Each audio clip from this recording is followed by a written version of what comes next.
రజనీకాంత్ను తమిళనాడు ముఖ్యమంత్రిగా చూడాలనేది ఆయన అభిమానుల కోరిక. అందుకే రజనీకాంత్ త్వరలోనే సీఎంగా ప్రమాణ స్వీకారం చేయనున్నాడు. వచ్చే నెలలోనే సినిమా సెట్లో ఇలా చేస్తాడు. రజనీకాంత్ని తమిళనాడు ముఖ్యమంత్రిగా చూడాలనేది ఆయన అభిమానుల కోరిక.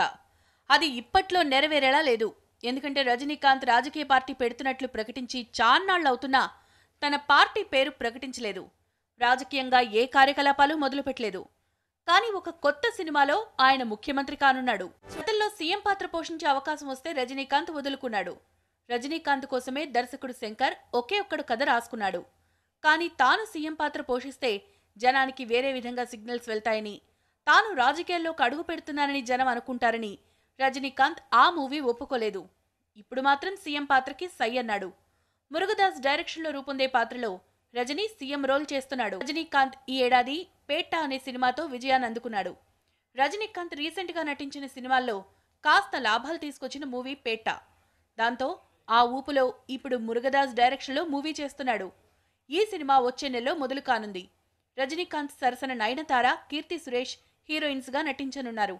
నయనతార గతంలో రజనీ సరసన చంద్రముఖి వంటి సినిమాలు చేసింది. చాలా గ్యాప్ తర్వాత మళ్లీ ఆమె రజనీకాంత్ సరసన నటిస్తోంది. సూపర్ స్టార్ రజనీకాంత్ ఇప్పుడు సినిమాలపైనే ఎక్కువ ఫోకస్ పెట్టాడు. ప్రతి 4-5 నెలలకి ఒక సినిమా పూర్తి చేయాలనేది ఆయన ప్లాన్. అందుకే ఇప్పుడు గ్యాప్ లేకుండా మంచి కథతో వచ్చిన దర్శకులందరికీ ఓకే చెప్తున్నాడు. గతంలో తాను చేసేందుకు సందేహించిన పాత్రలను కూడా ఇప్పుడు ఒప్పుకుంటున్నాడు.